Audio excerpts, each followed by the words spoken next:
It's time for the Wrestling Perspective podcast. That sleepy big bear of a fella is Dmitri Young from Major League What's Baseball up, people? player, wrestling nerd like I am, Dennis Farrell. Dmitri, it's been a few weeks now. Draft is over. Backlash has happened. You have Kevin Nash running down everybody that doesn't look like he's a steroid outed wrestler from the 90s.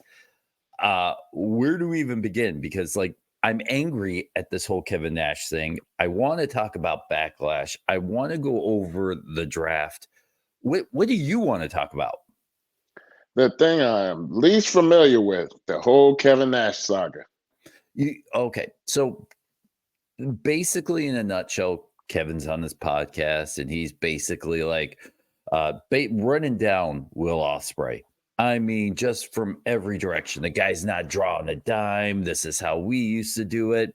He doesn't look like a world champion. This is what we used to look like. And this is what WWE wrestlers look like. And AEW guys look like indie stars, and WWF guys or WWE guys look like millions. You can tell who pays the guy, right? And don't get me wrong. I might have the same opinion if someone was writing me a check too. But my issue is with this whole Kevin Nash thing is wrestling's changed, right? All those guys that look like $1 million in the 90s, most of them are dead now because of the steroids. The guys that I watch now, whether it's not all those WWE guys look like studs right away. For the longest time, AJ Styles, he looked good, but he wasn't cut until he came back. A lot of those guys they come back from an injury or a hiatus cut. So I look at those comments and I think to myself, it's not the same anymore in the wrestling industry. I can believe now that a 5'9" or a 5'11" guy can be a world's champion based on the skill set he brings. He doesn't need to be the biggest, most buffest guy in wrestling for me to have to believe he's a world champion. No, I mean, you're exactly right. Times have changed, just like in all sports. The importance of being able to show up, be healthy, and be able to perform. And, the whole thing with the whole indie scene, those guys aren't gargantuans. A lot of those guys do the flippity doodah stuff, which I don't mind seeing. I'm not opposed to anything like that. So, I mean, you're gonna have guys that look like regular people versus everybody looking larger than life and a freak. Mm-hmm. And I mean, Kevin Nash, you look at him, he's 6'10" or whatever. He's a freak. So I know where he's coming from, but at the same time, it is what it is. And instead of being a disgruntled person, it sounds like old baseball players talking about how today's game is, and that's the biggest comparison that I can make with that. And I mean, Kevin Nash does have a point, but at the same time, It's almost, you know what? It's kind of like Jim Cornette. I love Jim Cornette. I'm not a massive fan of his podcast, but I love Jim Cornette, the on-screen character. I feel like a lot of times when these old heads, which I'll call them old heads, not, as a rundown here, but these old heads, when they try to compare the current wrestling landscape, the current indies TV to what we grew up watching, you can't do that. You look back at some of the stuff with rose-colored glasses. The culture's different. They're not drinking and driving. I mean, anytime you hear the stories, they're outward bragging about being so drunk and ruining rental cars and the drug use and the womanizing. And cool. Great era to live in. But these new guys now, they play the video games. They don't so much go out drinking and get into the trouble. But even on screen, the way stories are told, it's different. I feel like we were spoiled where we had year-plus long storylines that we got to see develop over time and flourish. Now, you have, and I think it changes from time to time, but 3 months tops to tell a story now. And it's basically fast food wrestling. You hit it, you move on. You hit it, you move on. You don't really go back and revisit it. WWE is kind of doing a little bit of that, and I think AEW is adapting a little bit and trying to find their storyline, to which we'll jump in a second. But I hate hearing these old guys run down this new product, because this isn't, what do they always say? This isn't how wrestling is done. This isn't how you tell a storyline. It is now. Yeah, I mean, it's the evolution.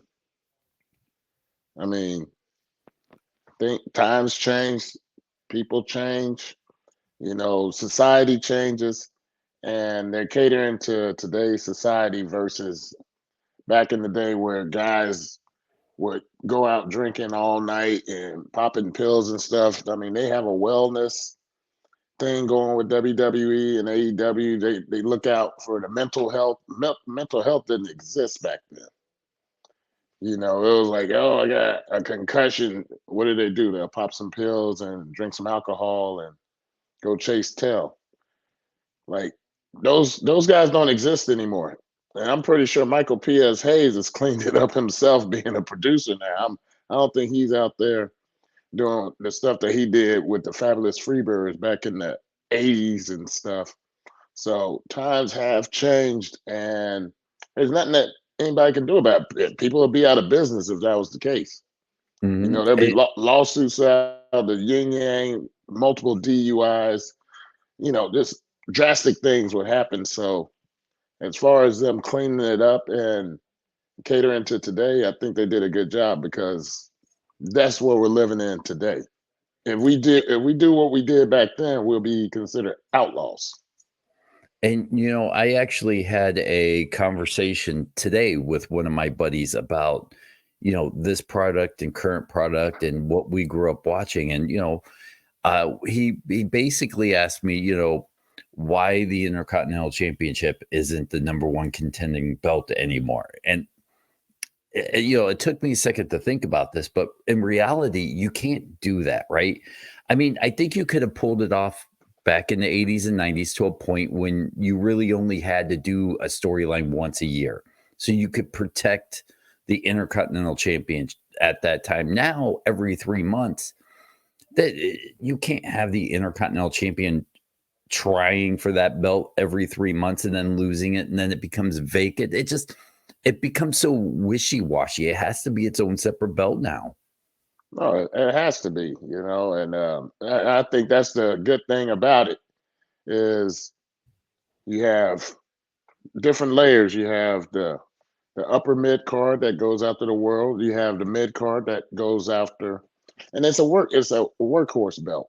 And it still is a workhorse belt. It's still revered. I still don't like the design of the belt. It hasn't grown on me. Hopefully they'll go back to the Cody Rhodes white belt that looked like the Ultimate Warriors. Back in the day, I liked that one. But those mid card titles are important because there's more wrestlers. There's a lot more wrestlers, and so when you have that many wrestlers, you have 5 or 6 that go in that upper mid card, and then you have 12 to 15 that are in the mid card. And because you have 2 separate belts, 2 different shows, you have the U.S. belt that would be the equivalent to the the Intercontinental belt. So it's all about working with what you have. Is there one belt from maybe the 80s or 90s that is not in circulation right now that you'd like to see brought back? Oh, yes, the What is television belt. Yes, that was my answer. Oh my gosh. I WWE needs to bring back the television champion. Yeah, they need to have one. I don't think they ever had one. No. Bring it back from WCW. But yeah, I mean, I think I would. I don't think I'd sacrifice the U.S. champion or the United States champion, whatever they want to brand it. I don't think I'd sacrifice it, but I think you could turn something into a U.S. belt, or not U.S. but the TV champion, and just have it the first 2 matches of every show. Just the way WCW had it. How about how NWA does it? All right. I do like the time limit. And what is it like? What is it like? 7 minutes and 5 seconds or something like that, based on the start time of old WCW NWA when it came on WTBS. That 7:05. 05 start. Yeah, I love that. But I mean, that belt was also cool looking. That Arn Anderson wearing that belt. I always thought it was a good looking belt. Yes. And then you have the right people defending it. That ups the value of the belt.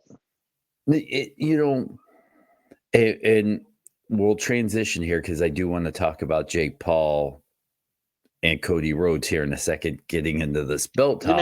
You mean Logan? Logan, Jake, one of the Pauls. How's that? I mean, one of them's fighting Tyson, Peter, Paul, one and of them's Mary? fighting Cody. Either way, I really think if you were going to do a belt like that, Logan would be the television champion I would want to see. Here's a guy, and I think we've talked about him a lot in past episodes of who he's really sold you in, and at least me, into believing that this guy's a legitimate wrestler, that whatever spot they put him in, main event right now, he deserves it. He's earned it.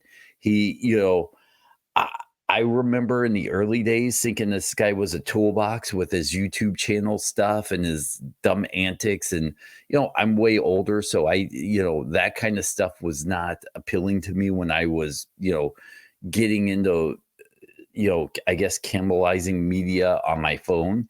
So I grew up not liking, I don't want to say grow up because it was only 10, 15 years ago, but I came into that era thinking that this guy was a complete joke, a complete tool.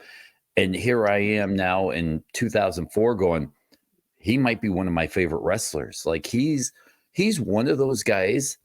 And I don't want to heap too much praise on him, but he's turned his image on in social media, wrestling, everything totally around, where I'm like, I'm all in on this guy. You know what? I'm not too far off. When you had Bad Bunny come in, you had Logan Paul come in, you had these celebrities come in, and we had them in the past. It's no different. But what we're seeing, especially with Logan Paul, he's putting in the work. We can't deny that at all. He's putting in the work. His mic skills are tremendous. His athleticism is through the roof. He has a following.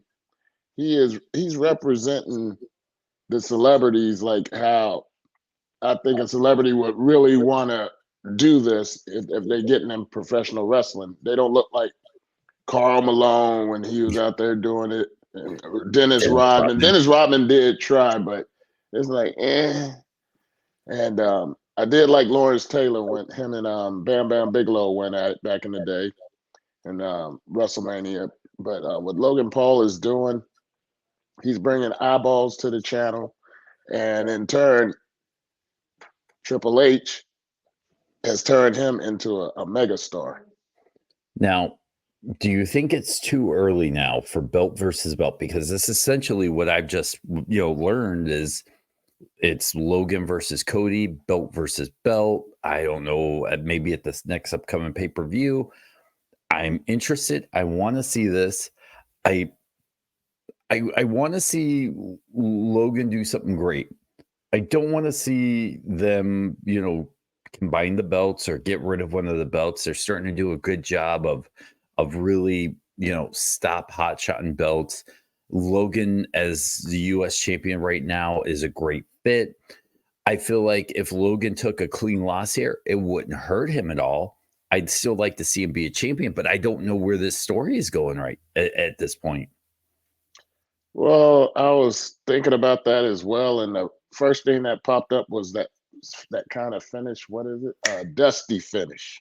Okay. So thinking that both are still going to hold on to the belt is going to be some stupid disqualification or something like that. And at the very worst, Cody has 2 belts, and does what most people do, vacate it. And then they'll have a tournament, which end in Money in the Bank. We'll just say that. And they'll become a new U.S. champion, and Logan Paul will win it again and become a 2-timer. I don't know. I'm just thinking like a writer right now. Are you happy at this point? Because look, let's be honest. And I think we said this around WrestleMania, right? If Cody wins the championship, they've not done a good job of building up a legitimate challenger for him, right? As much as I like the Usos are upper mid carders at best. They're not legitimate contenders for a world heavyweight champion. I'm sorry, people out there, if you love the Usos. I just don't view them as championship material just yet, at least singles wise. I think you have to keep Cody away from the bloodline. Why whatever they're doing, kind of settles out and shakes out. I think Logan Paul is the biggest name out there. I mean, you could always throw a Randy Orton, taking out whatever shows they're all on, who could help build up a Cody Rhodes or a Kevin Owens. But we've seen Kevin Owens now challenge for a championship every 6 months and fall short every time. I hate to see that happen to him again. But what are your views? There aren't really many contenders. I'm with you on that. And this was what we were talking about. If Cody wins the belt, if he finishes the story, what's next? Versus Cody lost and he's back trying to figure out a way to get back at Roman Reigns. And then we can actually see something materialize with the bloodline, with Roman being there, and then the other guys like Tama Tonga and Tama Loma coming in along with Solo Sikoa, and then you have that split right there. But Roman is there. The split is going to be obviously later, but it falls back on, the decision they made to finish Cody's story.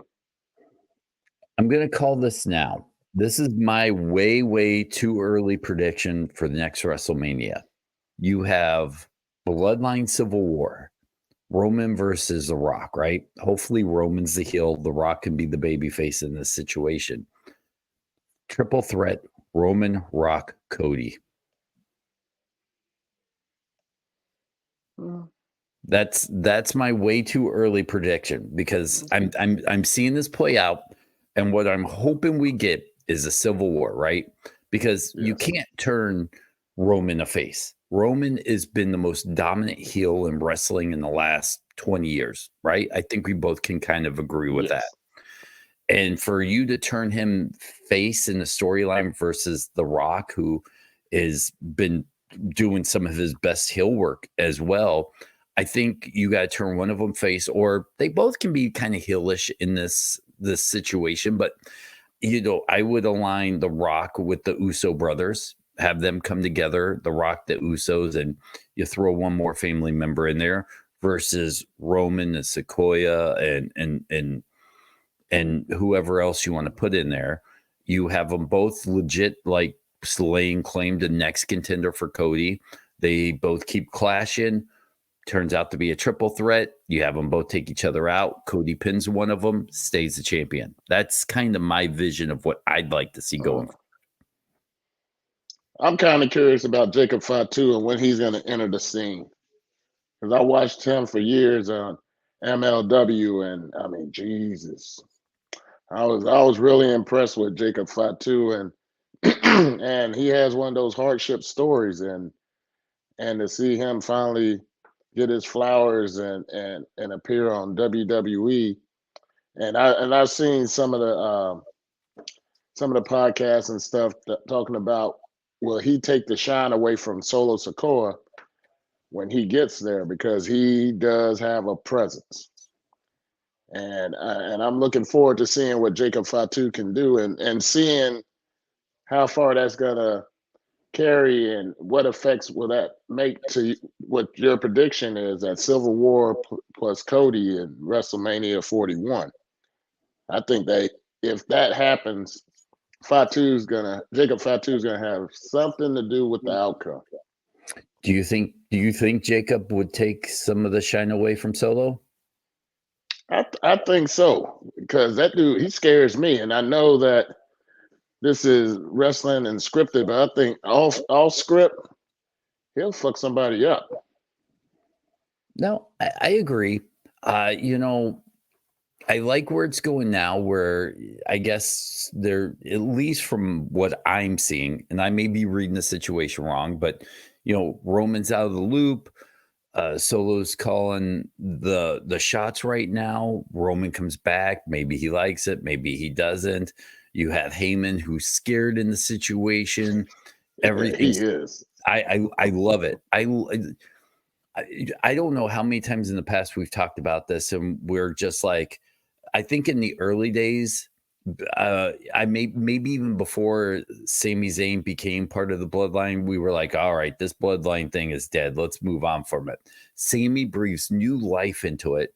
And then from there, it just keeps spreading these branches out where I don't want it to end. I really don't. I don't think it will. I would put this up at NWO levels, at the storytelling that they're doing right now, that this might be some of the best long-term wrestling stuff we've seen in forever. And I don't want it to end, because it's just every turn is something new, and a civil war. Like, sure, we've seen the NWO split from Black and White to the Wolf Pack, but this just seems different.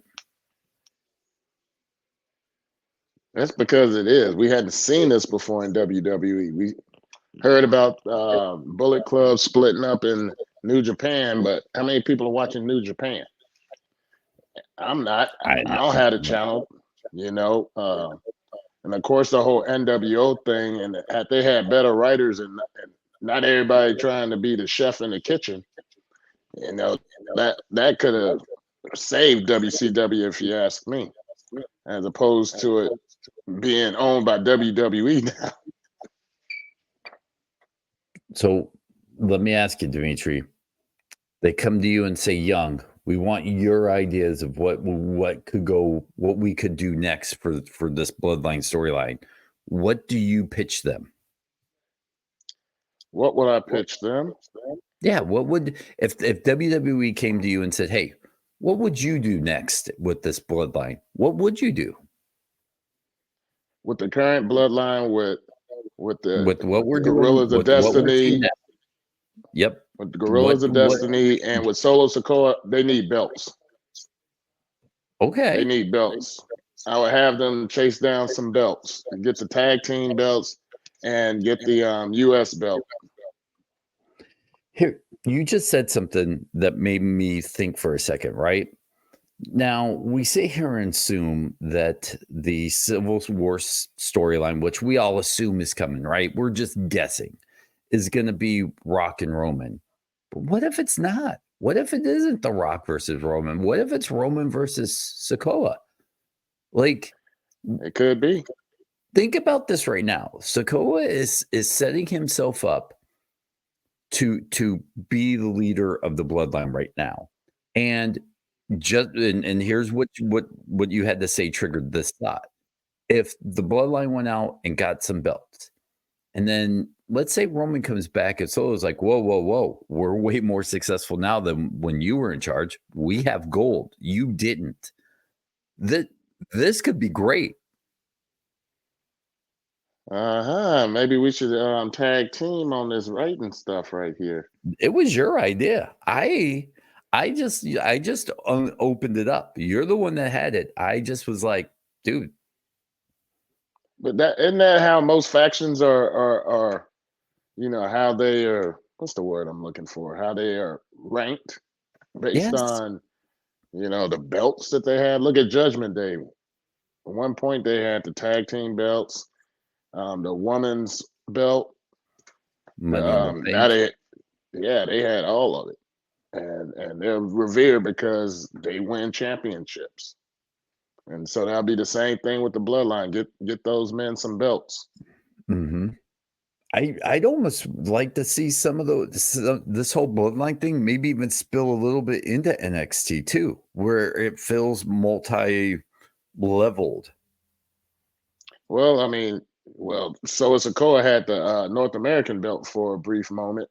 So he, when he first came up, and that was when they had all the belts, the tag team belts, the Usos, and then he had the North American belt, and Roman was the undisputed, heavyweight champion. So it always looks good when you have a strong faction that's holding titles and being braggadocious about it. So for me, those guys get some belts, and I'm talking fairly soon. I think that A-Town Down Under, and I got once the Guerrillas of Destiny or whatever they're gonna be called here in WWE.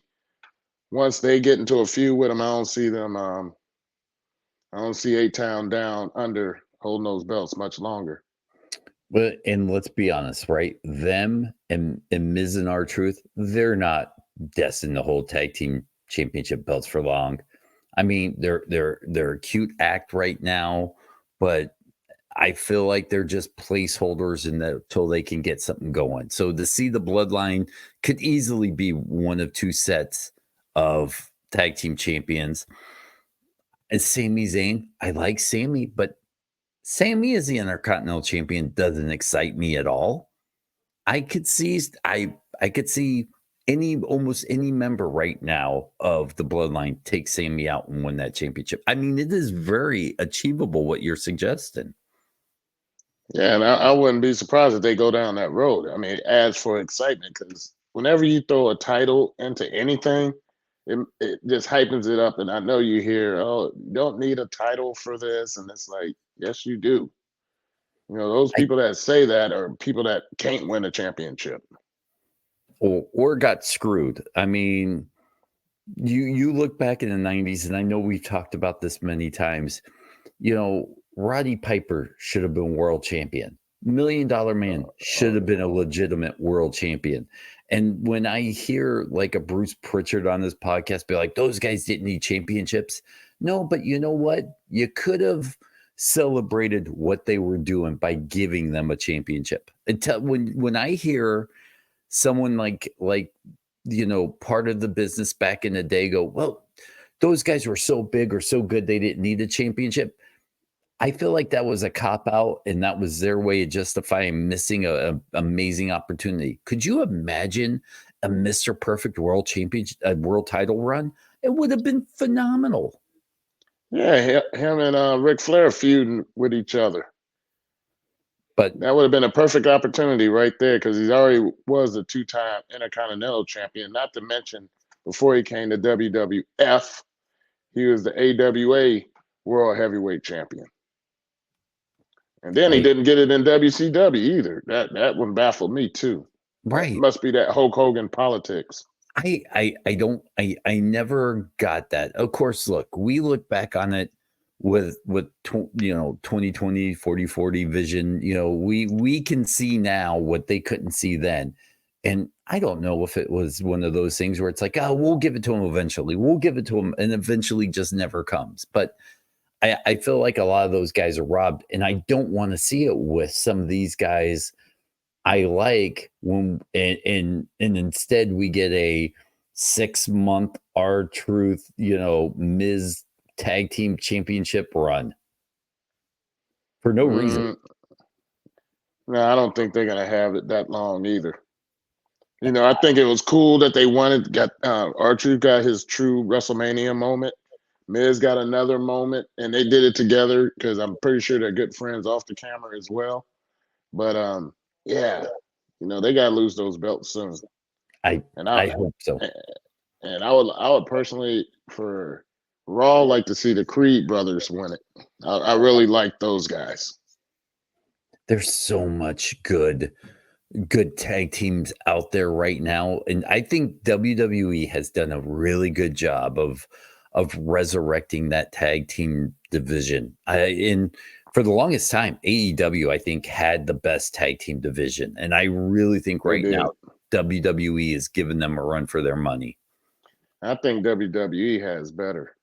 Yeah, I can't Right argue with now, that. they're better. I just think they need to put belts on a couple young tag teams and let us see what they can do. Exactly. I like to see DIY win it too. A big fan of Johnny Gargano and Tommaso Ciampa, especially when they were down in NXT. They were just wrecking shop. Them, the Revival, aka FTR, the Alpha Academy, and then Mhm. even AOP. When they were down there, they was wrecking shop.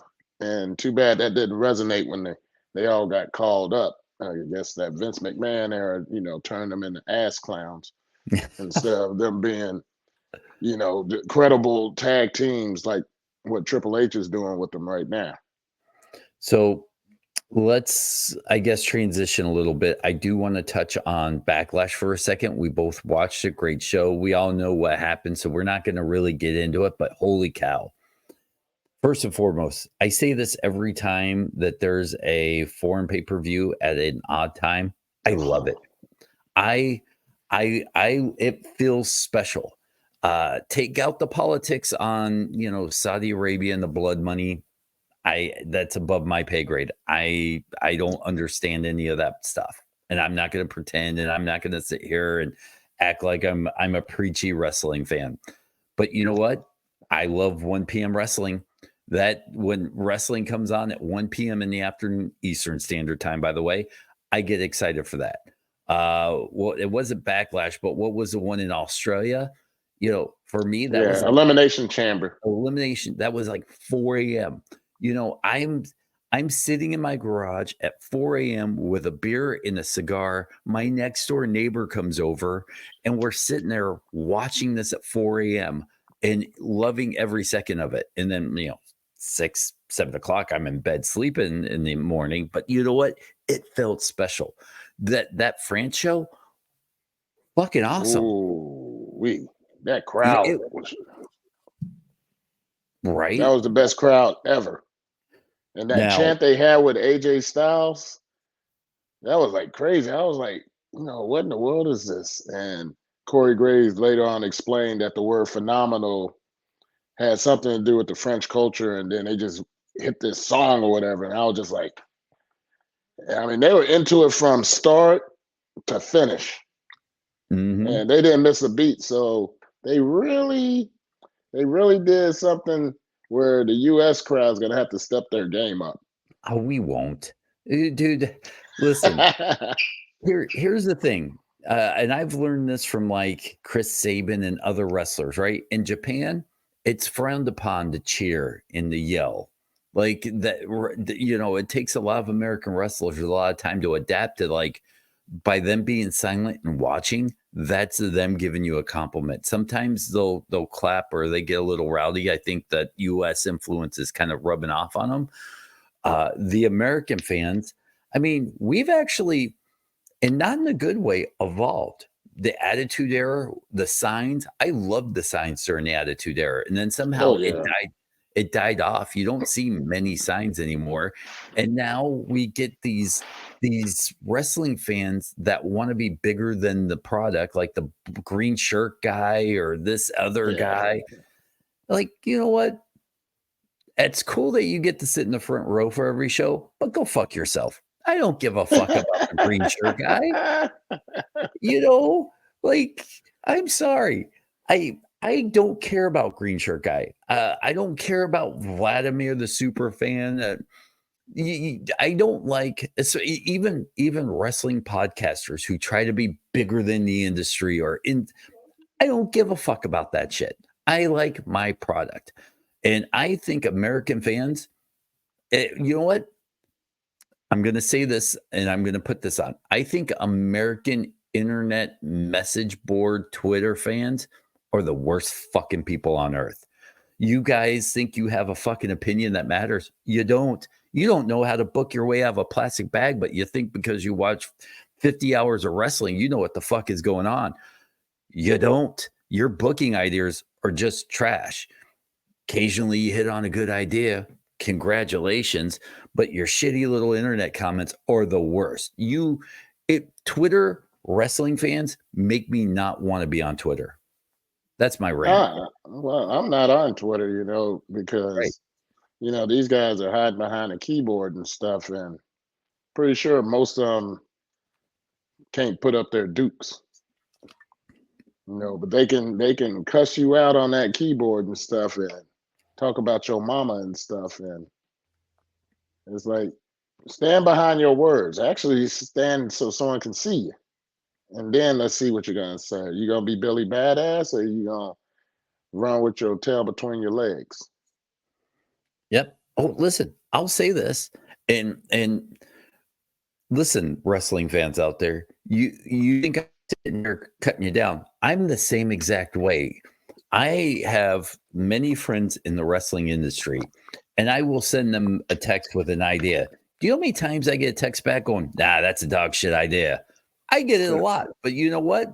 It humbles me because sometimes even you, we feel like because we know some of these guys, we listen to them talk or we learn a little bit about what they say to us, and then we feel like we can do it.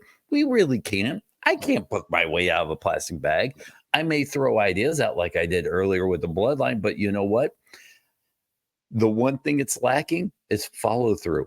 I can't tell you where to go after I just told you what to do. I don't know. I couldn't book a year of wrestling shit. I can tell you 4 or 5 decent ideas, I think, but you know what? I couldn't get you from point A to point B. I'm smart enough to know that.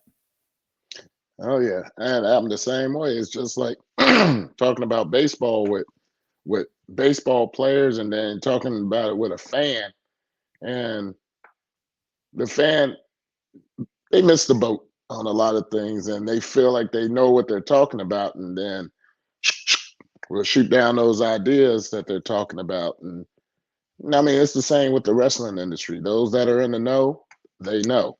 Those that don't know will never know. I I will tell you this. I don't even think I've ever told you this story. Going into baseball, right? For a little bit, I like to say pretty good friends with Dan Duquette, right? Like him or hate him, he was a nice guy to meet.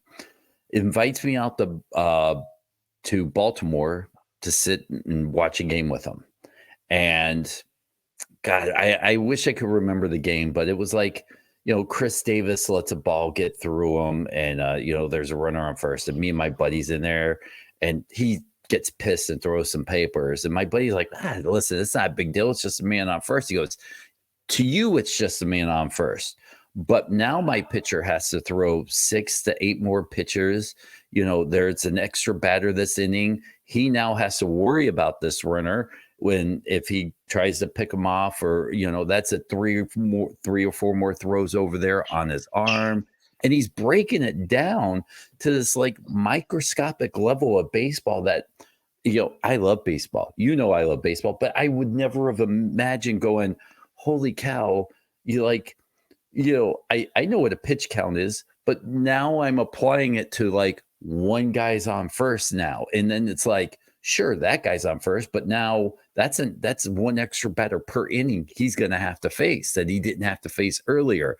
And, what happens, if the next guy gets on, then that's 2. And then it sets him back, a third of an inning. It's like my mind blew. Same way with wrestling. No, you was explaining all that baseball stuff, and it was like, yep, yeah, very, very familiar with that. It's like, especially if that error would have happened with 2 outs, how many extra pitches does he have to throw because of that?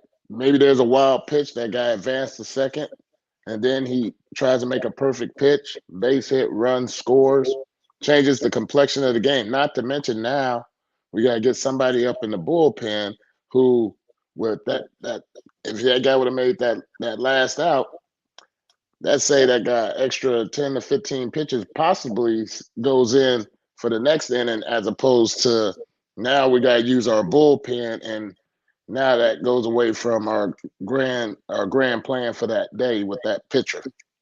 Mm-hmm.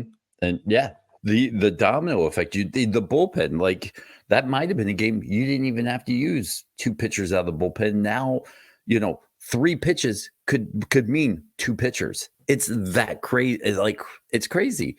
And to think of it in wrestling terms, like sure you want to see these guys in this spot, but one may not be ready, one may be slightly injured. You just can't say that guy needs to be at the top.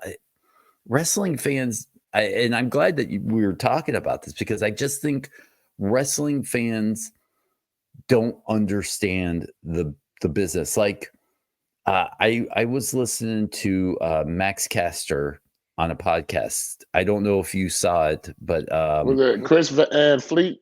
yes, I was listening to that. That was a good interview. And he said something once again that I've heard football players say where he's like, sure, you guys want all these free agents to come to our show, but that takes away Shelton Benjamin. Yeah. Yes. And and I think I know a lot about wrestling, but that was one of those moments where I go, I get it, because you ask a established NFL player, maybe even an MLB player, what they think of the NFL draft, they fucking hate it because that's guys that are coming for their jobs. They're not happy for those rookies coming into the league. That's opportunities taken away from older veteran guys. I don't know if it's the same for baseball because it seems like, those guys are still 3 or 4 years away from hitting the major leagues. But do you guys view the draft the same way? No, but we pay attention to the waiver wire, trades, releases, the international market. So, yeah, there's things that we worry about as well. The draft, not so much. It's like, okay, we drafted a high school kid in the first round. There's 20 rounds. But there's always somebody breathing down your neck in the minor leagues or other teams. And it's very cutthroat. If you slip on a banana peel and your stats start to go south, they're gonna be looking to will and deal and replace you. So from that aspect, it's like it's a dog eat dog world. It's all about survival. And when I finished my 13-year career, it was like, oh my God, I survived for 13 years. I didn't even finish my thought about the France crowd because it came to a question for you. And so first of all, wrestling fans, I want to apologize if I came down harsh on you because it wasn't meant to be. It's the internet keyboard warriors that I'm not a fan of. But anyways. Why are you apologizing? There's no need to apologize for, hey, you voiced your opinion. You're right. Fuck you guys. Either way. Well, I mean, it wasn't pointed towards everybody. There's a certain group that you was pointing out, and yeah, F them. Yeah, great. All right, but back to the France crowd. And I heard someone say this, and I don't know if I viewed it the same way, but someone, and I wish I could remember where I heard it, but they were like, that France crowd, they hijacked the show. For you, do you feel like they hijacked the show? And what is hijacking a show from a fan? Like, I feel like CM Punk chants back in the day, hijacking the show, especially if it's, organization CM Punk wasn't part of. That to me is kind of hijacking the show. Or when you start chanting boring during a match, which is totally disrespectful, and fuck whoever chants that during a wrestling match. I don't care if it is or is not boring. You just don't do it. Did you view that as hijacking, and what to you would be hijacking a match? No, that wasn't hijacking at all. And what they did in France, I'm pretty sure they do that with their soccer and other sports that they do. They had that chant. They're allowed to chant. They're allowed to do what they want to do. Did they hijack the show? Absolutely not. What they did do was they made it a lot more exciting to watch because they were excited. They were excited for the matches, the people coming in, and they're seeing all these WWE superstars, and they're there for a major PLE, and they got to show the world how they do it in France. So that hijacking, no, hijacking is exactly what you talked about. The CM Punk chants when somebody's out there doing an interview or a match is going on, or they had a beach ball and doing that crap. Totally just trying to disrupt the show. They didn't disrupt the show in France, not at all. Matter of fact, I'm pretty sure that we're going to get some more of that possibly when they go to England or anywhere where they allow the crowd to be themselves. Now, is that a thing in baseball? Can like, I know I always giggle when a ball player is like, the home team, home fans should never boo the home team. Like, hey, I think, if you play like dog crap, you deserve to get booed. But you as a baseball player, can fans hijack a game like that? No. Okay. I mean, they do the wave and stuff, but that has nothing to do with the on-field product. No. And I mean, they can, when I'm on the road and they boo the hell out of me, I relish in it. And it's like, ooh, yeah, give me more. It's their energy. They're giving me their energy to the highest because that meant I whooped y'all's team's ass. That's why you booing the crap out of me. Versus now you talking about getting booed at home. That sucks. I had that happen. I wasn't playing up the part, and that's their way of showing it. I mean, inside I'm going, fuck y'all. But outwardly I can't show that. I gotta show that I'm still, you think I'm trying to suck right now? You think I'm showing up, I'm in the cage for hours and looking at video to suck? I mean, come on, people. And I think a lot of that has to do with, a lot of people, their lives ain't exactly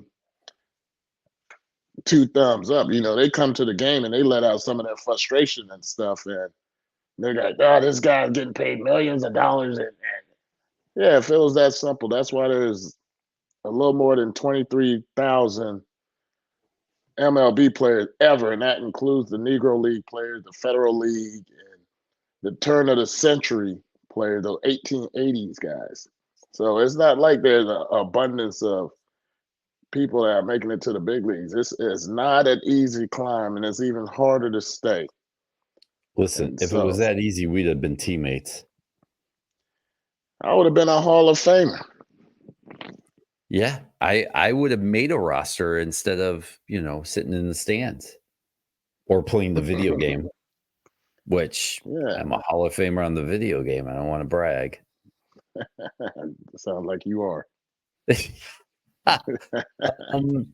I guess let's wrap this up with a little bit of the draft. We both, for many episodes, talked about what we like to have seen, what we're probably going to see. Were you happy? Let's start with the production of the draft. Were you happy with that? I kind of like that they had different people come up and announce the draft for Raw and for SmackDown, and then when they picked somebody from NXT, they had the NXT roster all in a room and they're cheering for each other and whatnot. I thought that was a good touch. But if these guys are still going to continue to jump from Raw to SmackDown and stuff like that, it kind of takes away from the whole thing with a draft. Because if you're getting drafted, you're supposed to be at one place and one place only. And for them to do anything other than that, they need to have trades. They need to do it like sports. I agree. Let's have a trade, or this guy's suspended, or we're gonna trade for him, or we're gonna release this guy from SmackDown storyline, and Raw picks him up. Stuff in that nature where it revolves around actual sports that people actually watch and attend and wear their jerseys and stuff. They can do the same thing with professional wrestling. With the whole MVP storyline back in the day, the highest, richest free agent and all that stuff, I'd like to see that. You hit the nail right on the head. Maybe have them have no trade clause, or, they have to approve a trade, and then you have negotiating contracts and stuff like that. There's so many great storylines you could have. And I do want to go over the first couple picks here, just not so much as a recap, but let's play a game, right? Let's change the genders that were drafted. You look back at the draft, Bianca Belair went first. So if we were to say a woman had to be drafted first, would it have been Belair for your opinion? Is there any Yep. other woman you think deserves to be drafted ahead of her? I think she's the one. She's a proven entity, former champion, athletic as God knows what. Future, she still has a tremendous future ahead of her. No, she is the perfect number one pick. I agree, and with the two champions not being able to be drafted, I think Jade's still a little too green to have been put up into that number one overall spot. The next woman, I believe, drafted behind her was like Nia Jax, which I think that really helps build her brand up. I never not liked her. I just, I know she has a bad rep of hurting people. I don't know if that's true or not. I'm not going to pretend to know, all the insights on that stuff. But I can tell you, if booked right, she could have been the most dominant women's wrestler we've seen. And maybe this helps her being drafted so high. Yeah, I think that would too, But they need to treat her like how TNA did with Awesome Kong. Mm-hmm. Like she was just like unstoppable, and Nia Jax needs to be unstoppable. It's like they find her little weakness or whatever, and they just exploit it. It shouldn't be like that with a big dominant female like that.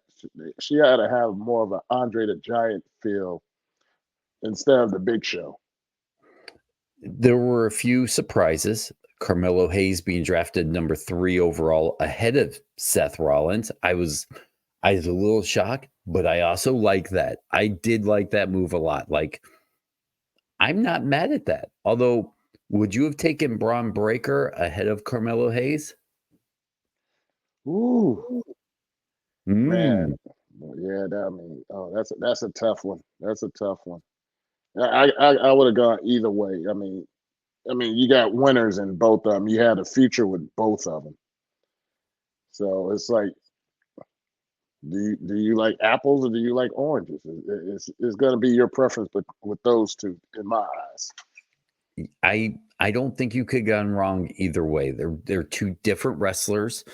I think Carmelo on SmackDown could be one of those cornerstone wrestlers. He should have one of those secondary titles within the year. I honestly believe that. And the fact that Hayes went to SmackDown, Breaker went to Raw. I like that they're not competing young talent on the same brand for TV time. No, exactly. I mean, they did their battles already in NXT, and so let those guys build themselves up on different brands. And as they rise up, and then the next draft comes, let's say 3 years from now, and both of them have become both mid card title and world titles and build up their brands. So when they do clash, it's going to be something that they're going to go back to the archives and remember in 2022 when Braun Breaker beat Carmelo Hayes for the NXT championship, and they'll go back and then they'll show how different they are now versus at that time. They both going to put on more weight because, hey, they eat good in the big leagues. And number two, they're going to more experience. The more experience they get, the better off they're going to be. Here's my worry.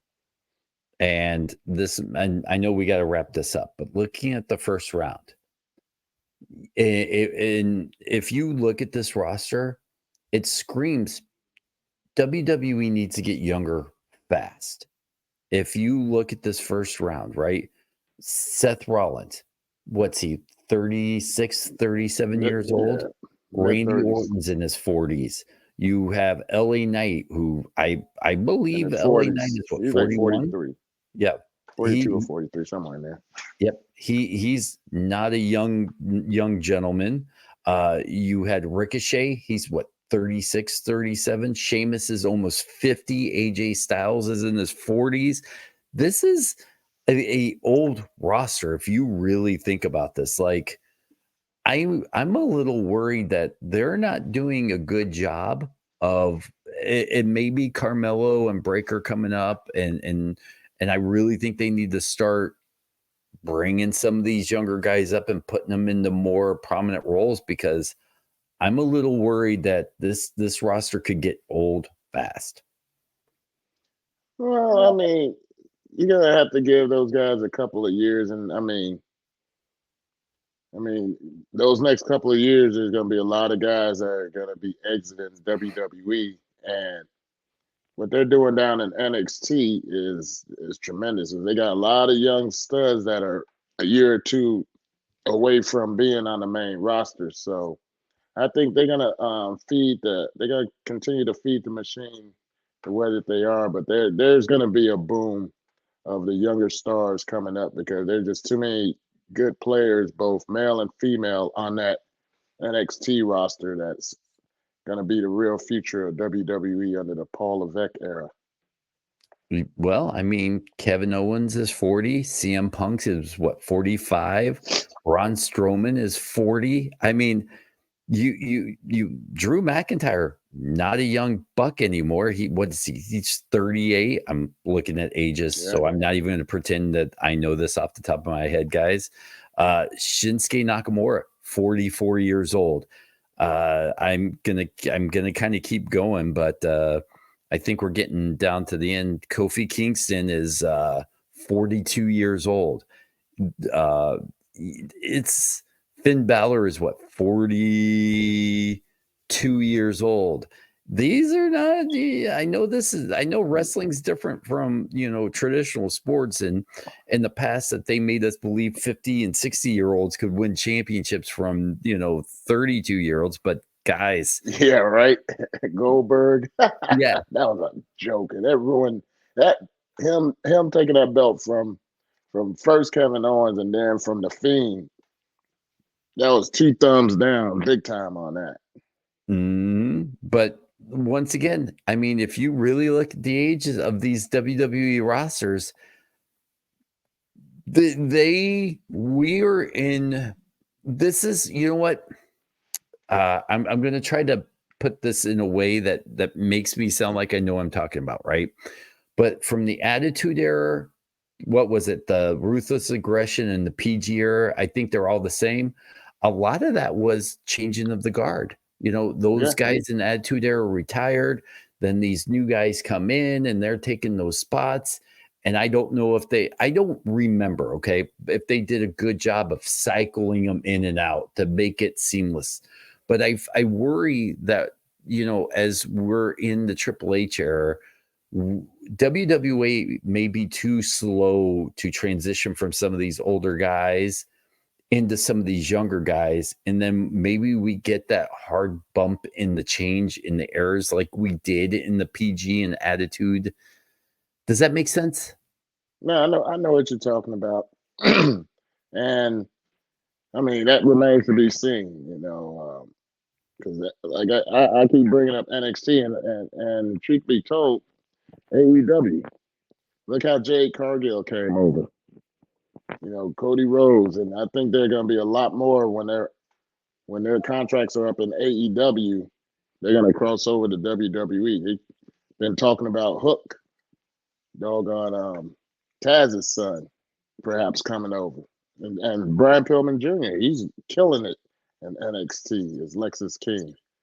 And these guys are young and vibrant, and they bring new life to the whole wrestling industry. So I'm paying attention to all the younger people that are in different, organizations and stuff. And Alex Hammerstone is 33. Okay. All right. Yeah, I like I know you're a Hammerstone guy. So yeah, absolutely. Is there anything we missed this week? Because we're now at an hour and I really intended to only do like 40, 45 minutes. But is there anything we missed this week that you wanted to bring up? Oh, how the Mogul Embassy turned on the world champion Swerve Strickland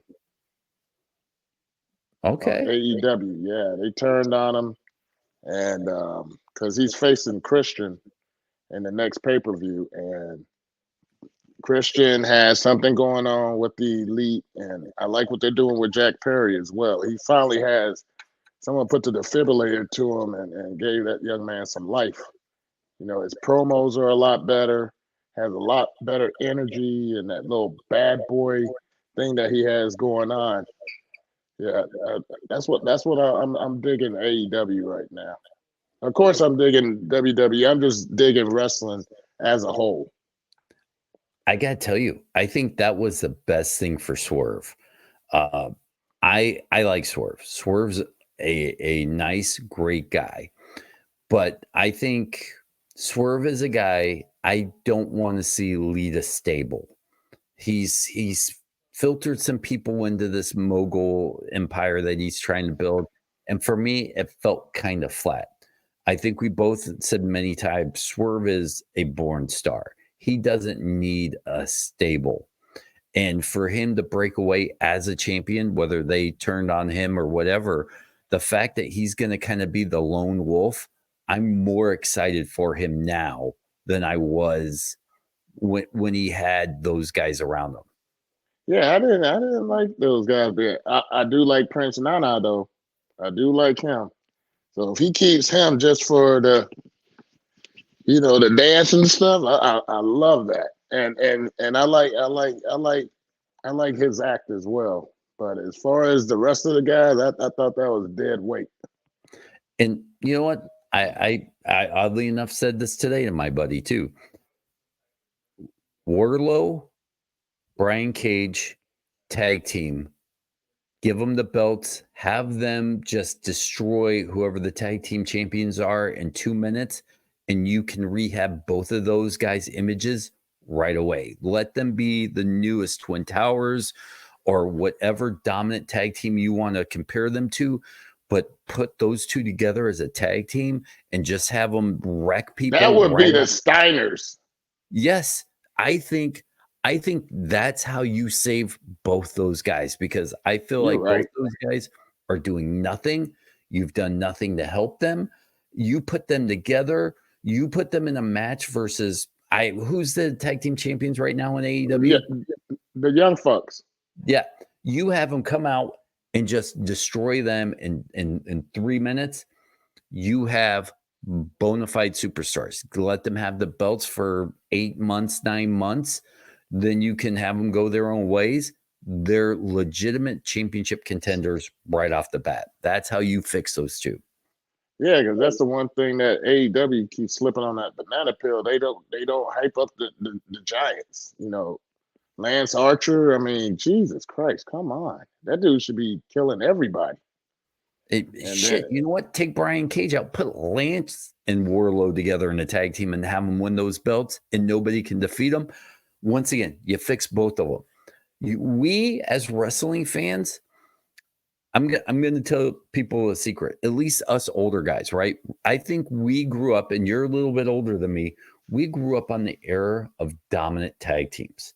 You know, the Road Warriors, the Steiners, the Four Horsemen, the Doom, Harlem Heat. Yes, we grew up on dominant tag teams.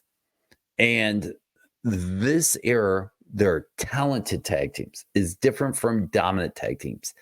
FTR, amazing tag team. Dominant, no. Young Bucks, amazing tag team. Dominant, no. I do not see one dominant tag team in WWE or AEW. They're just not there. There's no tag team that comes back from that curtain and you go, oh shit, that's a badass duo. There's just no tag team out there that makes you go, fuck, someone's about to get beat. And you put Wardlow or Brian Cage or Wardlow and the Hawk together. No tag That's team.